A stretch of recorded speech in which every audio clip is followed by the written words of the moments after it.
Okay, so welcome to part 2. Now we're going to be focusing on galvanic cells. So as we learnt in the last video, we have redox reactions, which are transfer of electrons. Why do I keep writing a G? Cu2 plus and zinc solid. We could have electrons going from the zinc to the copper. Now, we learnt this pretty early on, and we worked out that if you separate the reductant and the oxidant, and you complete the circuit by balancing for charges, then you can actually have the electrons going through a wire and you can generate electrical energy. So that's pretty much the basis of a galvanic cell. So we're going to go through galvanic cells in detail now. What are the requirements? So first of all, usually have like a beaker or something if you're doing it in a lab. Obviously, transporting this would be difficult. And then you have an electrode and a solution of some sort. So we'll do the Daniel cell. We have zinc solid as your electrode, and then you have zinc 2 plus aqueous as your solution. And that obviously needs to be with an anion, so it could be like zinc nitrate, for example. Anyway, on the other side, you have the two conjugates to react indirectly with the zinc.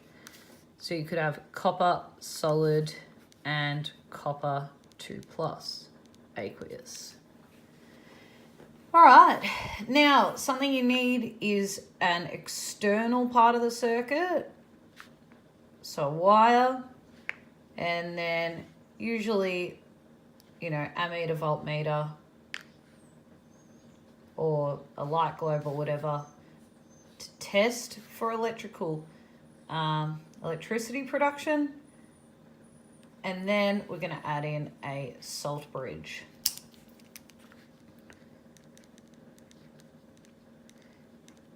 Now, the ions that you want to soak your piece of filter paper in, usually like potassium nitrate. So something which is very soluble and will not participate in the reaction, like forming a precipitate or something like that, like chloride. You could have silver chloride, for example, in another setup. So will not participate in reaction. Okay. So in this case, to work out where the electrons are going, we're actually going to use our electrochemical series. So what I would do at this stage if I were you is print out a new electrochemical series and actually annotate it the way I am. Okay? So the way the electrochemical series is set up, you can see that if you read it from left to right, that they're all written as reduction reactions. So this way you have reduction, but if you read it from right to left, you actually have oxidation. Okay, now the species that undergo reduction are the oxidants. So on this side, you have the oxidants, but they're not all oxidants. You can see here that you have sometimes multiple elements involved. So to work out which one's the actual oxidant, you look for that change in oxidation number. For fluorine's pretty easy. Fluorine goes from 0 to -1. It's been reduced. So that would be the actual oxidant. Okay. H2O2, let's have a look at oxidation numbers. H goes from +1, +1. oxygen, -1 to -2, it's been reduced, so it's actually the oxygen here. So what I think is for you to just go down, highlight all of the ones that are actually changing, oxidation numbers.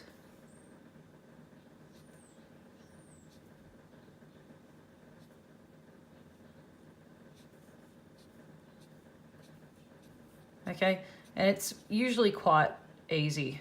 But here, hydrogen goes from +1 to 0. Excellent. All right, now on the other side, if I have another highlighter,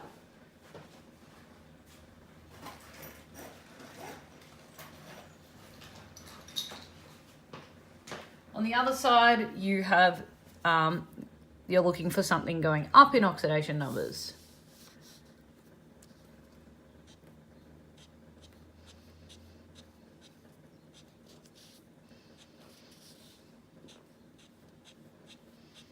The metals are pretty easy. Okay, and that's the S there. The oxygen. Yeah, and the oxygen. And the oxygen. Okay, so there you have it. And if you want to do that as a little label, these are the oxidants and these are the reductants. Now let's talk about strength, and let's go back to the periodic table and electronegativity. If we're talking about gaining electrons, let's talk about what electronegativity is. Electronegativity, and I would want you to write the definition down, but it is the ability of an element, or an atom, sorry, to pull electrons towards itself when it is covalently bonded to another atom. So think about it like an atom's ability to pull electrons towards itself. So fluorine is the most able to pull electrons towards itself. So it makes sense that it would make a good candidate for something to be reduced. Yeah? Whereas you've got, you know, the group 1 metals, they're more likely to be oxidized. Well, they actually can't be reduced, but even their conjugates, it's very hard to reduce them. So you've got fluorine at the top. It's very able to gain electrons. It is the most likely to be reduced according to this series. It is the strongest oxidant. So here you actually have oxidant strength increases that way. And similarly on this side, these ones are likely to lose electrons. So they are likely to be oxidized. So they're likely to be reductants. So this is reductant strength increases. Now when you're doing galvanic cells, I might actually just fix that lighting.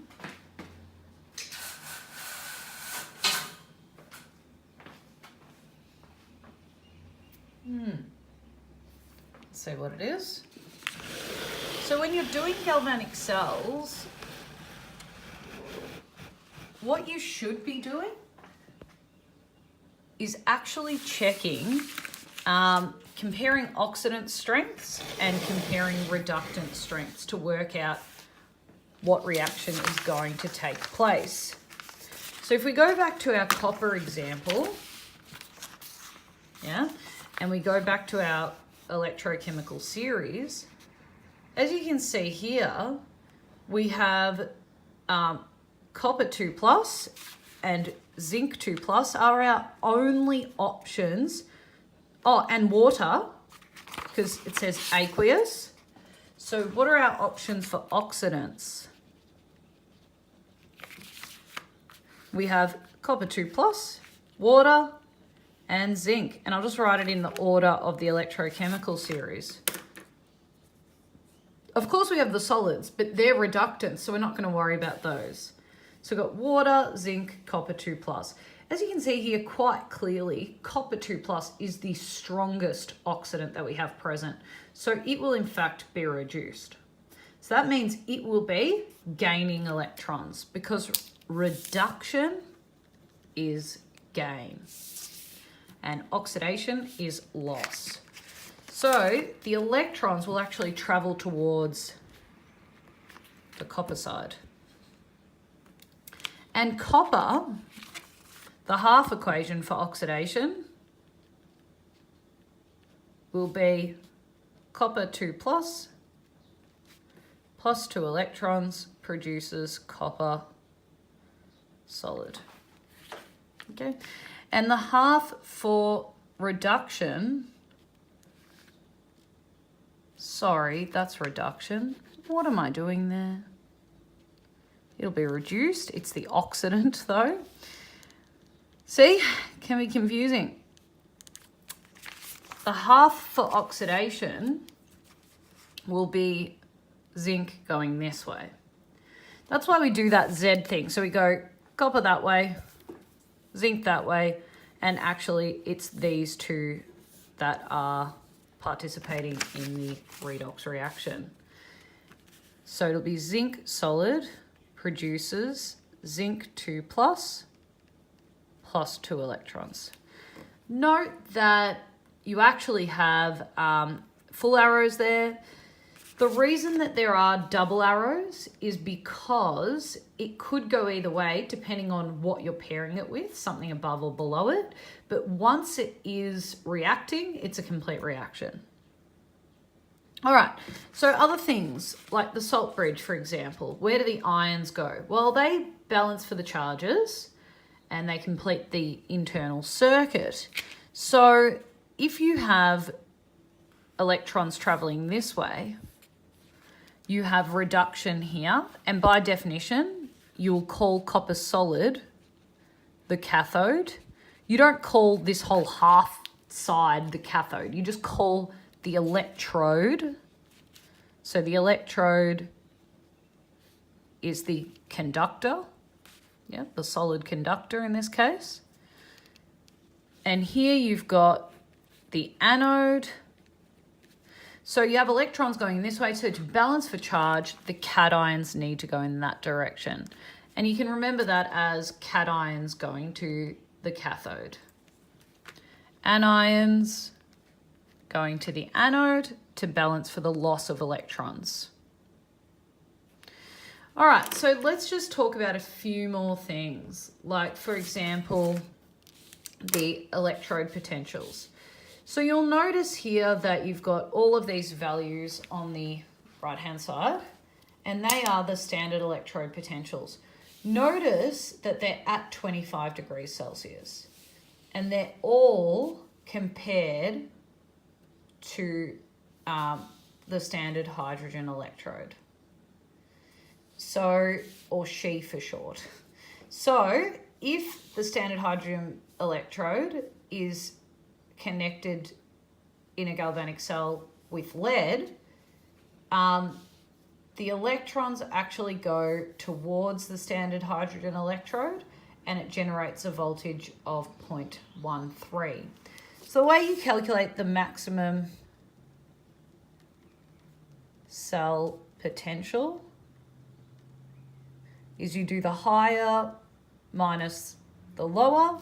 So in copper's case, copper and zinc, copper is 0.34 and zinc is negative 0.76.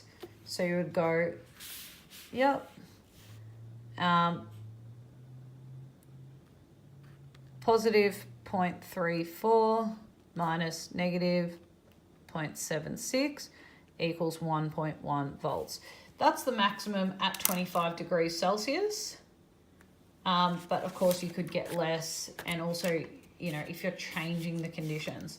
So the conditions of the electrochemical series are 1 molar for the solutions and also 1 atmosphere in pressure for the gases. And yeah, what else? 25 degrees Celsius, as it says there. All right.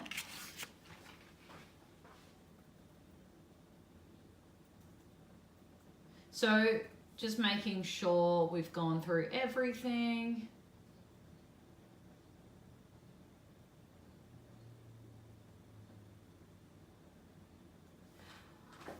Okay, so one thing that I am going to go through is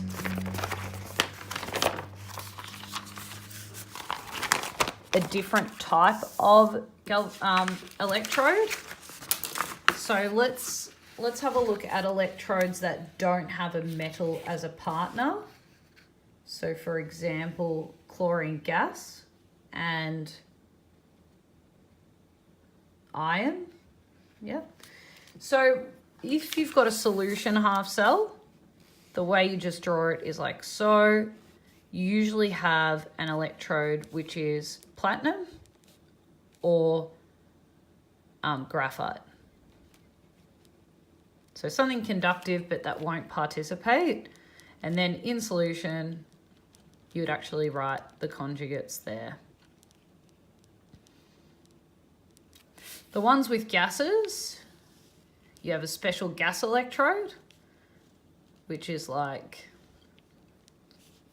chlorine, you may have coming in here. Yep. And you might see bubbles as well for effect. And chloride being the conjugate there. Okay, so I think that's pretty much it for galvanics. What I might do is go through a few examples of galvanic cells just to hone in. All right, so let's just do the first couple.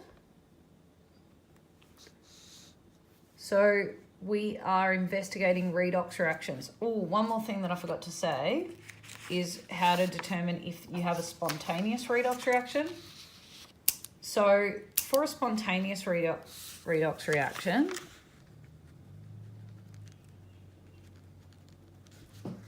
you need to have a oxidant which is higher in the electrochemical series. So in other words, stronger than the conjugate oxidant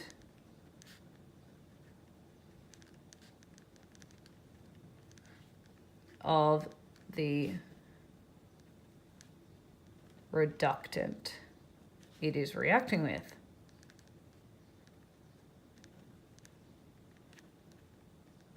It's a bit of a tongue twister there. So here you've got, like an example, Fe3 plus and chloride, okay? You've got the oxidant, which is down here, and let's have a look at what we're comparing it to, the conjugate oxidant of the chloride, chlorine. Chlorine is actually stronger. We need the conjugate to be weaker than the oxidant that it's reacting with.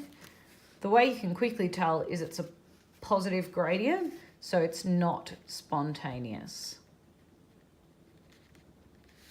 Okay. And then for this example, okay, here you've got the oxidant is higher up and therefore stronger than nickel 2 plus, so it will be spontaneous. All right, so let's have a look at the first example. And you guys can obviously pause it and go through the examples at home, but I will go through a few now. So let's zoom in and get started. All right, so a VCE student conducted an experiment to investigate redox reactions. 2 reaction mixtures were prepared and listed below. All right. In which mixtures would a redox reaction be expected to occur? Okay, let's take our electrochemical series and highlight everything that we've got. So for part I, we have silver solid. Let's look for silver solid. Okay, so we've got silver solid, and then we've got Al3+. Notice that this is a prime example of an ionic. So that's made up of Al3+ and NO3-. Okay, so we've got Al3+, and that's here. And we've also got nitrate. Nitrate's not there. And we have water. Let's not forget water. Water liquid's there. And water liquid's there. So there is nothing here which has a negative gradient. So there will not be a spontaneous reaction there. Let's have a look at chlorine gas bubbled into Ki. So chlorine gas is there. Notice it doesn't say we've got chloride, so I'm not going to highlight that. And potassium is K+ and I-, because they're bonded together through an ionic bonding. All right, so potassium, K+ and I-. Okay, so we will in fact get a spontaneous redox reaction, and the only spontaneous redox reaction which will occur will be, you will have chlorine gas plus 2 electrons producing 2 chloride and 2 I- producing I2 solid, plus 2 electrons. So that they will be the half equations. Therefore, in part 2, you will get a spontaneous redox reaction. Okay? Now, let's look at the next one. I like these ones because they get you to construct a little electrochemical series using experimental data. So during a practical class, the student constructed a number of half cells. Each half cell contained a metal electrode and a solution. Yep. Cool, and it shows you the electron flow. That's wonderful. So in A and B, you have the electrons going towards B, which means that B2+ must be the strongest oxidant present because it's gaining the electrons. So let's start drawing out a little electrochemical series. So B2+ plus 2 electrons produces B solid. And then A is losing the electrons, so A is underneath. Oh, let's leave a little gap just in case you have the other ones there. All right, then we've got, note that I'm not actually writing out the half equation for that reaction. I'm just preparing an electrochemical series. So then you've got B versus C. The electrons are going towards C, so we actually have C higher up.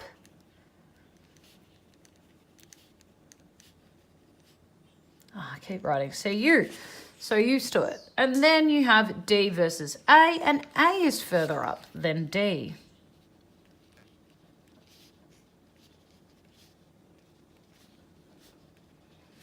All right, based on these observations, the student conclude that the strongest oxidant is C2+. So it's C2+, then B2+, then A2+, then D2+. Perfect. So the answer is C. All right, now let's have a look at this one. All right, samples of 4 metals were each placed in separate solutions containing these cations. If a reaction occurred, a tick was placed. Nice. So this is all like little problem solving. All right. So it wants them in order of decreasing reductant strength. So we'll write out a little electrochemical series again. So you have a spontaneous reaction between W2+ and Y. So that means Y must be further down. Oh, whoops. Yep, W2+ and then Y. And then you have W2+ and Z, but we don't know Z compared to Y, so we don't know if Z's there or Z's there. Okay. Then you have X2 plus compared to W, and there is a reaction. So we know that X is either there. We know that it's under. Let's just try and piece it together.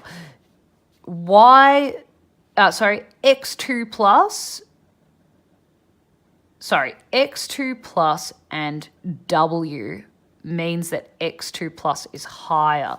So X2 plus and W must be there because they're spontaneous. And let's double check that X doesn't react with W2 plus. Excellent, no reaction there. All right. Then we go to Y2 plus. Y2 plus only reacts with Z. So it means that Y2 plus must be one of the lowest, and you've actually got Z underneath. Another way of really looking at this is Z reacts with everything, which means that Z must be the strongest reductant. Y reacts with most things, which means that Y is the second strongest. W reacts with one thing, third strongest, and X reacts with nothing. It's very resistant to oxidation in this case.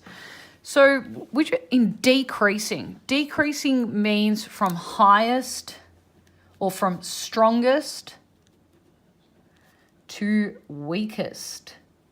So strongest is Z, then Y, then W, then X. Z, Y, W, X, and we get option A.